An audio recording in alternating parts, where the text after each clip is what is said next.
अंधेरी रात किसे कहते हैं, पूछिए भोपाल के उन लोगों से जिन्होंने अपनी जिंदगी को एक पल में बिखरते देखा। उस रात मौत ने शहर को निगल लिया और पीछे छोड़ गई सिर्फ दर्द, चीखें और कभी ना खत्म होने वाला अंधेरा। इस रात ने सिर्फ जिंदगियां ही नहीं छीनी बल्कि उम्मीद, प्यार और इंसानियत को भी दफन कर दिया।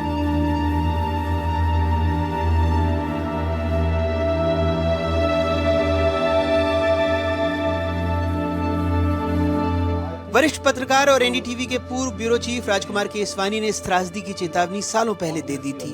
उनके लेख बचाइए हुजूर, इस शहर को बचाइए और भोपाल एक ज्वालामुखी के मुहाने पर बैठा है, एक शांत चीख थी। लेकिन प्रशासन, सरकार और यूनियन कार्बाइड ने इन्हें नजरअंदाज कर दिया।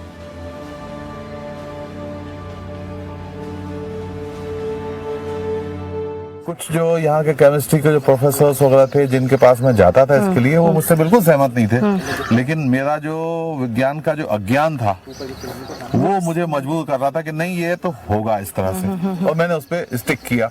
उसके बाद मैंने लिखना शुरू किया। तो मैंने 17 सितंबर 1982 को जब पहली बार लिखा तो मैंने लिखा, बचाइए हुजूर, इस शहर को बचाइए। उसके बाद भी जब कुछ नहीं हुआ, कोई रिस्पॉन्स नहीं मिला समाज से और सरकार से, तब मैंने एक आर्टिकल और दिया अगली बार। उसमें लिखा, भोपाल ज्वालामुखी के मुहाने पर। तीसरी बार जो है यहाँ पे 5 अक्टूबर 82 को जब ये मैं लिख रहा था, उसी दरमियान 5 अक्टूबर 82 को MIC का एक बड़ा माइनर लीकेज हुआ। और वो लीक जो है, ये तरफ जो बस्तियां थी जी। वहाँ के लोगों को उस रात भागना पड़ा था। मैंने उसका सहारा लेकर, उसका उदाहरण देते हुए मैंने लिखा कि न समझोगे तो आखिर मिट ही जाओगे।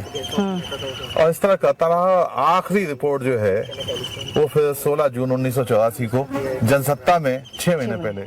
जहरीली मिथाइल आइसोसाइनाइड गैस के यूनियन कार्बाइड से रिसने के साथ ही भोपाल एक गैस चेंबर बन गया। माएं अपने बच्चों को छोड़ भागी, बच्चे अपने माता पिता को, लेकिन मौत की रफ्तार सबसे तेज थी। 20-25 लोग थे, पूरे परिवार थे हमारे। वही झांसे मासे आने लगा, वही भागने उगने लगे इधर उधर। उधर नहीं भागे तो घर में कम्बल उम्बल उड़ा के सास ने हमारी और बचा लिए थे सबके। कुछ वही गैसे में से थोड़ा बहुत लगा हुआ था, सांसें उसे फूलते थे, मिर्ची जैसी वही आँख में लगता था। मैंने देखा था सर, मैं इतने 12 साल की उम्र में देखी तो दुनिया दौड़ लगा रहा सर, मेरा आँख फूल गया था सर, मैं झूठ नहीं बोलूंगी। और भगवान कसम, फिर सुबह हुआ तो बोले कि भागो रे भागो, तब छूके भाग गए सर। आपके परिवार में कुछ लोगों को गैस लगी थी, वो कैसे हैं? मेरे परिवार में 4 लोग के गैस लगी है सर, 1 रुपए भी नहीं मिला सर। 25,000 से 1 रुपए नहीं मिला सर। क्यों नहीं मिल रहा सर, बताओ हमें। आप तो बहुत छोटे थे, कुछ याद है आपको उस वक्त का? उस टाइम जो है लाशों का जो ढेर लगा था, वो मेरे सिंधी कॉलोनी चौराहे पे उस टाइम वहीं लगाया था, वहीं दफनाई थी उस लाशों को। बाकी शमशान घाट में ले गए थे यहाँ से। बहुत बड़ा भाग रहे थे लोग बाग, कोई होशंगाबाद, कोई सीहोर, कहीं वो लोग भाग गए। आपने क्या देखा था उस वक्त? उस वक्त तो ये भैंस मर रही थी, कहीं कुछ हो रहा था, कहीं कुछ हो रहा था। भागे खास के लोग बाग ये हालत थी। जब शहर शोक मना रहा था तब नेता और अधिकारी खुद को बचाने में लगे थे। मुख्यमंत्री अर्जुन सिंह प्रार्थना के लिए इलाहाबाद चले गए। अर्जुन सिंह ने बाद में अपनी आत्मकथा the grain of sand in the hourless of time में सफाई दी कि वो इलाहाबाद के गिरजाघर में प्रार्थना करने गए थे और उसी शाम भोपाल लौट आए थे। एंडरसन, जो इस त्रासदी का मुख्य दोषी था, उसे गिरफ्तार किया गया, लेकिन VIP ट्रीटमेंट मिला। भोपाल गैस त्रासदी के बाद वॉरेन एंडरसन को भारत से भगाने में मदद कैसे मिली, ये सवाल आज भी इतिहास के पन्नों में दर्ज सबसे बड़े विवादों में से एक है। इस पर प्रकाश डालते हुए 2008 में तत्कालीन कलेक्टर मोती सिंह ने अपनी किताब unfolding the betrayal of Bhopal gas tragedy में कई अहम खुलासे किए। मोती सिंह ने अपनी किताब में लिखा कि एंडरसन को छोड़ने का निर्णय तत्कालीन मुख्यमंत्री अर्जुन सिंह के आदेश पर लिया गया था। इस पूरी प्रक्रिया को गोपनीय रखने के लिए सुनिश्चित किया गया कि एंडरसन की यात्रा के दौरान न तो कोई पायलट वाहन हो, न ही कोई सुरक्षा गार्ड। उन्होंने लिखा, मेरी कार की फ्रंट सीट पर उस वक्त के SP स्वराजपुरी बैठे थे और पीछे की सीट पर मैं वॉरेन एंडरसन के साथ था। हम सीधे एयरपोर्ट गए। एंडरसन राज्य के विमान से भोपाल से दिल्ली रवाना हुआ और रात में वहां से अमेरिका निकल गया। किताब में मोती सिंह ने यह भी स्वीकार किया कि एंडरसन को जिस कमरे में रखा गया था वहां एक टेलीफोन चालू रहना बड़ी चूक थी।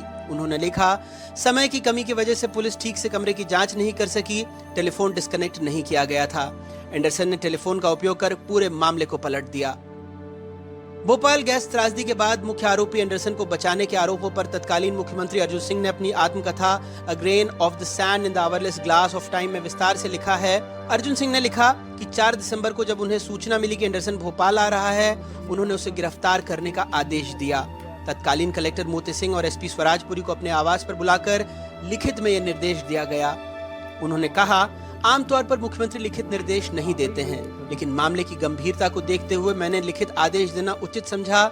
मुझे पता था कि एसपी और कलेक्टर अपने कर्तव्य का पालन करते समय भारी दबाव में होंगे। अर्जुन सिंह ने अपनी आत्मकथा में स्पष्ट किया कि एंडरसन को रिहा करने और उसे राज्य के विमान से दिल्ली भेजने का निर्देश दिल्ली से केंद्रीय गृह मंत्रालय से दिया गया था।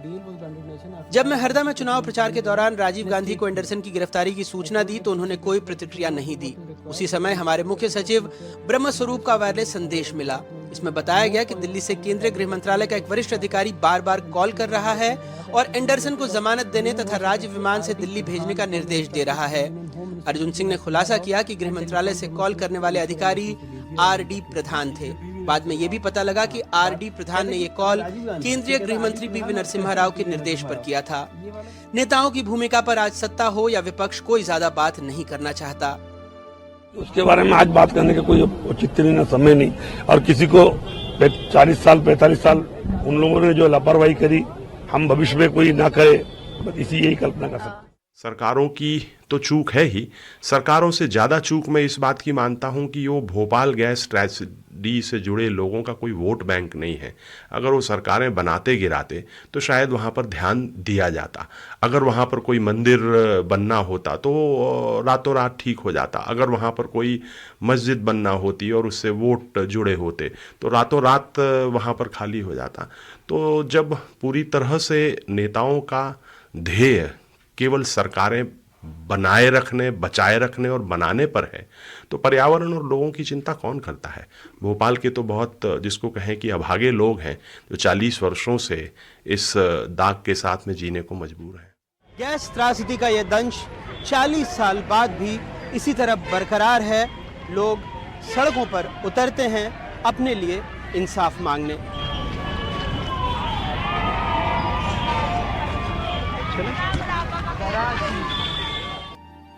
मामले की जांच सीबीआई ने की। 2010 में अदालत ने यूनियन कार्बाइड की भारतीय सहायक कंपनी और उसके 7 अधिकारियों को दोषी ठहराते हुए 2 साल की सजा सुनाई। हालांकि सभी ने जुर्माना भरकर 14 दिन में जमानत ले ली। वहीं मुख्य आरोपी वॉरेन एंडरसन कभी भारत नहीं आया। इंसाफ तो छोड़िए, आज तक सरकार ये नहीं बता पाई कि इस हादसे में कितने लोगों की मौत हुई। केंद्र सरकार भोपाल गैस त्रासदी में मृतकों के आंकड़े को 5295 बताती रही। मध्य प्रदेश सरकार पर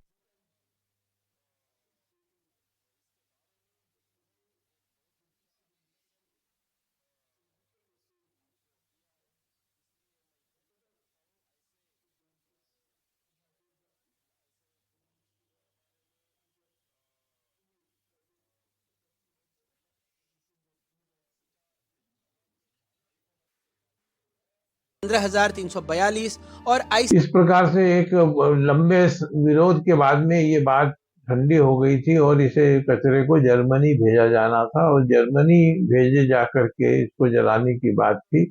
किंतु जर्मनी में भी इसका विरोध हुआ और अंततः ये जर्मनी नहीं भेजा जा सका। अब सुप्रीम कोर्ट के आदेश से इस कचरे को रामकी के इस भस्मक में ही भस्म किया जाना है।